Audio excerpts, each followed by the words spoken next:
Hello students, good morning. हम आपको जो है फाइनाइट डिफरेंसेस पढ़ा रहे थे, जिसमें फाइनाइट डिफरेंस क्या होता है ये हम बता चुके हैं।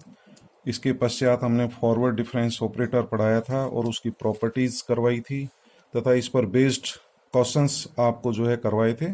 और मैंने जो है आपको कुछ होम असाइनमेंट भी दिया था, तो आशा है आप लोगों ने उसको कर लिए होंगे।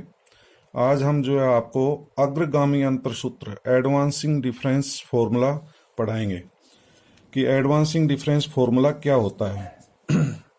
तो एडवांसिंग डिफरेंस फॉर्मूला अग्रगामी अंतर सूत्र ये है F A plus N H equals to F A plus N C one del F A plus N C two delta two F A plus and so on del N F A, nth difference तक है।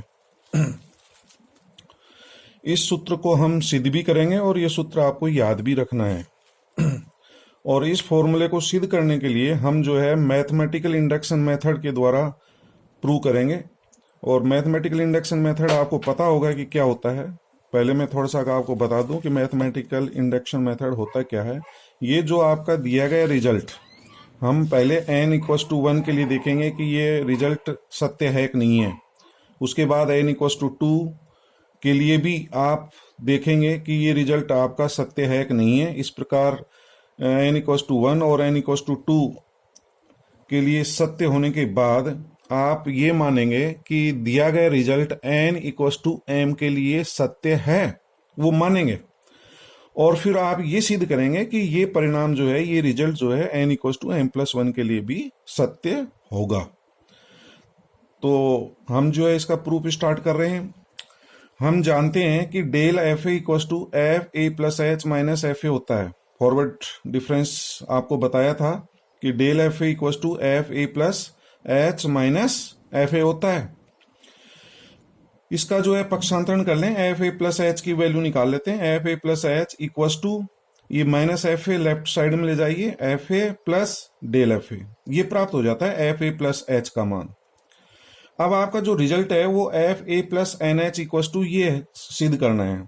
यदि इस result में आप N का मान 1 रखें, दिए गए रिजल्ट में एन का मान 1 रखें, तो आपको क्या प्राप्त होता है। एन की जगह 1 रखेंगे तो F A plus H equals to F A plus 1c1 del F A 1c2। तो 1c1 का मान आपको पता है क्या होता है, 1 होता है। 1c2 का मान 0, आगे के सभी मान 0 हो जाएंगे, सब मान 0 हो जाएंगे। तो क्या प्राप्त हुआ, एफ ए प्लस एच, एन की जगह 1 रखा तो यही प्राप्त हो रहा है। एफ ए भी प्राप्त हो रहा है। 1c1 का मान 1 डेल एफ ए। तो आप देख रहे हैं कि दिया गया रिजल्ट n इक्वस टू 1 के लिए सत्य है, ये हमने सिद्ध कर दिया। अब हम सिद्ध करेंगे ये रिजल्ट n इक्वस टू 2 के लिए भी सत्य होगा। तो हम एफ ए प्लस 2h की वैल्यू निकालते हैं, क्योंकि जब n का मान 2 रखेंगे तो एफ ए प्लस 2h आएगा। तो एफ ए प्लस 2h की वैल्यू क्या होगी, आप समीकरण नंबर 1 से ही देखिए। एफ ए प्लस एच है, आपको एफ ए प्लस 2h निकालना है, तो ए के स्थान पर ए प्लस एच रख दें। A plus h a plus 2h हो जाएगा।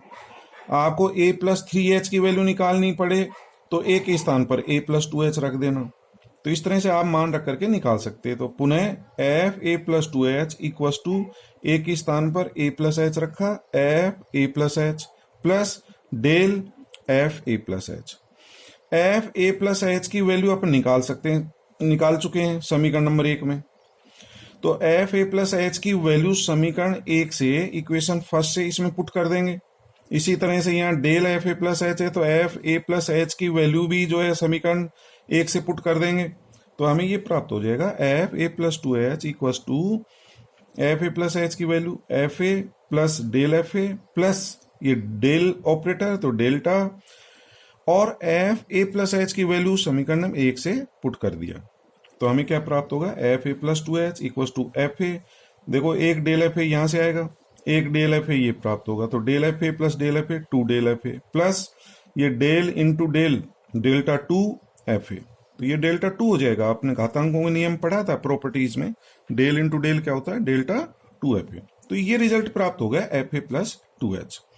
तो अब आप देख रहे हैं कि ये जो आपको सिद्ध करना है ये रिजल्ट, यदि इसमें n बराबर 2 रख करके देखें तो यही रिजल्ट आएगा। आप अपने वेरिफिकेशन के लिए जो है आप कर सकते हैं ये। तो मैं भी बता रहा हूं, चलो n बराबर 2 रखें तो एफ ए प्लस 2h, तो F A plus 2h, F A plus यहाँ आएगा 2c1, तो 2c1 की वैल्यू आपको पता है 2 होती है, तो 2 डेल एफ ए, 2c2 का मान 1 होता है और डेल्टा 2 एफ ए। तो आपका दिया गया रिजल्ट जो है n बराबर 2 के लिए भी सत्य है, ये हमने सिद्ध कर दिया। आप 3 के लिए भी सिद्ध कर सकते हैं इसी प्रकार से। तो 3 के लिए निकालने के लिए एफ ए प्लस 3h की वैल्यू निकालनी पड़ेगी। किसकी वैल्यू निकालनी पड़ेगी? एफ ए प्लस 3h की। तो एफ ए प्लस 3h की वैल्यू निकालने के लिए क्या करेंगे? तो आपने देखा था कि F A plus 2h equal to ये होता है। तो इसी से यदि हम ए के स्थान पर ए प्लस एच रख दें, ए के स्थान पर ए प्लस है, तो एफ ए प्लस 3h बराबर ए के स्थान पर ए प्लस एच रखेंगे तो ए प्लस 2h, तो F A plus 2h plus delta F A plus 2h। और एफ ए प्लस 2h की मान जो है समीकरण नंबर 2 में अपन ज्ञात कर चुके हैं। तो एफ ए प्लस 2h की वैल्यू जो है इक्वेशन नंबर 2 से इसमें पुट कर देना दोनों में, और इसको सिंप्लीफाई करेंगे तो एफ ए प्लस 3h की जो वैल्यू आएगी, एफ ए प्लस 3h की वैल्यू ये प्राप्त हो जाएगी। और इसको सिंप्लीफाई करें तो F a 2 del F a और 1 डेल एफ ए ये है, तो 3 del F a, delta 2 f a और प्लस 2 डेल्टा 2 एफ ए, ये भी 3 delta 2 f A plus del 3 f a. तो इस तरह से डेल्टा 3 एफ ए ये प्राप्त हो जाएगा। The given result is true for n equal to 3। तो देखें कि n बराबर 3 रखें तो यही रिजल्ट आता है कि नहीं आता है, तो आप यहां से चेक कर सकते हैं। यदि इसमें n इक्वल टू 3 रखें तो एफ ए प्लस 3h यही आ रहा है, एफ ए यही एफ ए प्राप्त हो रहा है।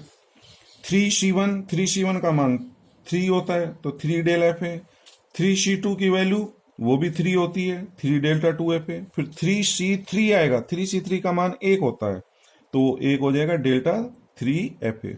और आगे के जो मान है 3c4 3c5 वो सभी 0 हो जाएंगे। तो इस तरह से आप देख रहे हैं कि दिया गया रिजल्ट n बराबर 3 के लिए भी सत्य है। तो अब मैथमेटिकल इंडक्शन मेथड से सिद्ध करने के लिए हमने ये मान लिया कि दिया गया परिणाम n बराबर m के लिए सत्य है। ये माना गया है, सिद्ध नहीं कर रहे हैं, ये माना गया है कि दिया गया result n equal to m के लिए सत्य है। तो आप जो आपका दिया गया रिजल्ट था, ये जो आपका सिद्ध करने वाला जो पार्ट है, इसमें n के स्थान पर m रख देंगे तो F A plus m h की वैल्यू प्राप्त हो जाएगी। तो F A plus m h equal to F A plus m c one del F A plus m c two delta 2 f A plus and so on del m f a. तो ये result हमें प्राप्त होगा del F a. तो ये equation number 4 मान ले। अब आपको मैथमेटिकल इंडक्शन मेथड सिद्ध करने के लिए क्या करना पड़ेगा? n इक्वल टू m के लिए तो आपने मान लिया। अब ये नेक्स्ट जो मान होगा n का, यानी कि n equal to m plus 1 के लिए सिद्ध करना पड़ेगा। तो n equal to m plus 1 रख दें तो F A plus N h था, तो n के स्थान पर हमने m प्लस 1 रख दिया, तो इसकी वैल्यू निकालनी पड़ेगी। तो एफ ए प्लस m प्लस 1h का मान क्या होगा? जिस तरह से आपने पहले के मान निकाले हैं, ये जो मान निकाले हैं कि F A plus h equal to F A plus del F a होता है, एफ ए प्लस 2h किसके इक्वल होता है? F A plus h plus del F A plus h. जब 2h निकालना है तो यहाँ h होता है। जब आपको a प्लस 3h की वैल्यू निकालनी है तो एफ ए प्लस 2h है प्लस डेल्टा और इतना ही मान है। तो इस तरह से एफ ए प्लस m प्लस 1h की वैल्यू ज्ञात करने के लिए तो यहां से आप जो है क्या मान प्राप्त होगा? F A plus m h plus del, यही आ जाएगा एफ ए प्लस एम एच। और एफ ए प्लस एम एच की वैल्यू समीकरण नंबर 4 से इसमें पुट कर देंगे। एफ ए प्लस एम एच का मान समीकरण 4 से जो है इसमें पुट कर देंगे और यहां पर भी पुट कर देंगे। फिर इसके मान रखने के पश्चात इसको सोल्व करेंगे तो ये प्राप्त होगा F a m plus 1h equal to F a. ठीक है, इसको आपको सिंप्लीफाई करना पड़ेगा। सिंप्लीफाई करने के लिए देख रहे हैं कि आप डेल्टा एफ ए यहाँ पर भी है, और जब ये मान जब आप सिंप्लीफाई करेंगे डेल एफ ए यहाँ पर भी आएगा, डेल एफ ए और डेल एफ ए। तो डेल एफ ए और डेल एफ ए कॉमन ले लिया, एम सी वन प्लस, चूंकि यहाँ पर इसका जो कोफिशियंट है वो 1 है, उस 1 को मैं एम सी जीरो लिख सकता हूँ। एम सी जीरो का मान 1 होता है डेल्टा एफ ए अब नेक्स्ट वैल्यू डेल्टा 2FA देखें तो डेल्टा 2FA की टर्म एक तो यहां से है, डेल्टा 2FA के साथ क्या है MC2, तो ये MC2 हो जाएगा। ये डेल इंटू डेल ये डेल्टा 2 होगा, डेल्टा 2FA तो ये कॉमन आ जाएगा delta 2FA MC2 plus MC1, ये डेल्टा 2FA हो जाएगा। इसी तरह से डेल्टा 3FA कॉमन ले लेना, तो इसके बाद नेक्स्ट टर्म आएगी MC3 डेल्टा 3FA, तो MC3 और ये डेल इंटू डेल्टा 2 डेल्टा 3 हो जाएगा, इसका कोफिशिएंट क्या है MC2 plus and so on. Last value क्या होगी, जब इस डेल को इस डेल M से मल्टीप्लाई करेंगे तो ये del raise to the power M plus 1 ये मान प्राप्त होगा। ये मान एक ही होगा क्योंकि यहां तो लास्ट मान del raise to the power M FA है, तो लास्ट वैल्यू आ जाएगी डेल इंटू डेल M जो है वो डेल M प्लस 1 FA प्राप्त हो जाएगा। ठीक है, अब ये मान क्या होता है MC1 प्लस MC0, तो ये जो ब्रैकेट है ये इसका मान यदि आपको पता हो तो ये वैल्यू जो है MC1 प्लस MC0 ये M प्लस 1 C1 के बराबर होता है। इसी तरह से MC2 प्लस MC1 जो मान है ये M प्लस 1 C2 के बराबर है। ये मान जो आएगा MC3 प्लस MC2 ये M प्लस 1 C3 के बराबर होगा, plus and so on. Last value del M plus 1 FA प्राप्त हो जाएगा।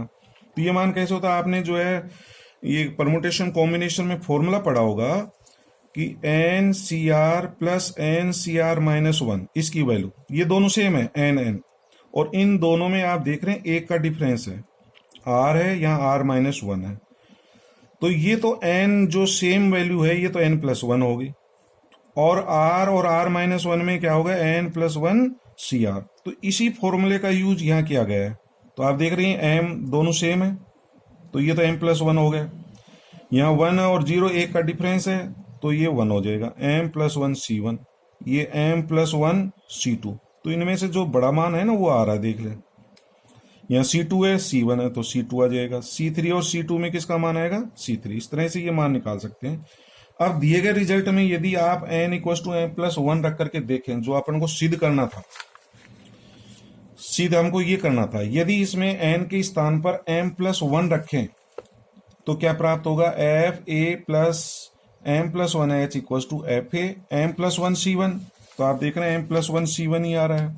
इसी तरह से M प्लस 1 C2, तो यहां पर भी M प्लस 1 C2 आ रहा है, और लास्ट वैल्यू जो है del n del raise to the power जो n है ये del raise to the power M plus 1 FA। तो इस प्रकार से दिया गया परिणाम n equal to M plus 1 के लिए भी सत्य है। अतः गणितीय आगमन विधि बाय मैथमेटिकल इंडक्शन मेथड से ये रिजल्ट सिद्ध हो जाता है। तो यही अपन को सिद्ध करना था, बाय मैथमेटिकल इंडक्शन मेथड इसको जो है हम प्रूव कर सकते हैं। एक आपको जो है इसी का जो है हम पर्टिकुलर केस बता रहे हैं। ये जो रिजल्ट है आपने जो सिद्ध किया है, यदि इस रिजल्ट में a का मान 0 ले लें, a equal to 0, h equal to 1 और n इक्वल टू x रख दें। क्या क्या मान, a इक्वल टू 0 जो फर्स्ट वैल्यू है उसको 0 मान लें, a का मान 0, और जो इंटरवल है वो 1 ले लें और n के स्थान पर x रख दें इसमें। तो a के स्थान पर तो क्या बताया आपको 0, n के स्थान पर x और h की जगह 1, तो ये हमारा क्या प्राप्त होगा, तो ये रिजल्ट प्राप्त आ जाएगा fx equal to f0 plus xc1 del f0 plus xc2 delta 2f0 plus and so on, और xcn del raise to the power n f0। तो ये हम रिजल्ट प्राप्त कर सकते हैं। अब मैं इस पर बेस्ड आपको जो है एक प्रॉब्लम बता रहा हूं, जो है इस फॉर्मूले का कहाँ आप यूज कर सकते हैं, इसकी एप्लीकेशन जो है फॉर्मूले की। एक क्वेश्चन है, आपको जो है ईयर दे रखा है, वर्ष दे रखा है, वर्ष है 1901, 1911, 1921, 1931, और इनके कॉरस्पॉन्डिंग जो है पॉपुलेशन दे रखी है वो लैक्स में है, जनसंख्या लाखों में, यानी कि 1901 में जनसंख्या 46 लाख है, 1911 में 66 लाख है, 1921 में 81 लाख है और 1931 में 93 लाख है। तो आपको यदि जनसंख्या इसी वृद्धि से बढ़ती जाए तो 1961 में जनसंख्या क्या होगी, तो कौन सी ईयर में जनसंख्या निकालनी है, 1961 में। तो हमें ये जो है आपको टेबल दे रखी है और अब इस फॉर्मूले का यूज करके हम किस प्रकार से मान निकालेंगे कि 1961 में जनसंख्या क्या होगी। तो यहाँ पर ईयर दे रखे 1901, तो हम डिफरेंस टेबल बनाएंगे। पहले हम आपको डिफरेंस टेबल बनाना सिखाएंगे, डिफरेंस टेबल किस प्रकार से बनाते हैं। तो एक तरफ तो हमने ईयर ले लिया, ईयर को हमने एक्स मान लिया, इसके जो कॉरस्पॉन्डिंग पॉपुलेशन जो लाखों में उसको ले लेंगे, उसको एफ एक्स मान लेंगे। यदि इसको एक्स लेंगे तो इसके संगत मान जो होगा वो एफ एक्स होगा या वाई होगा। तो 1901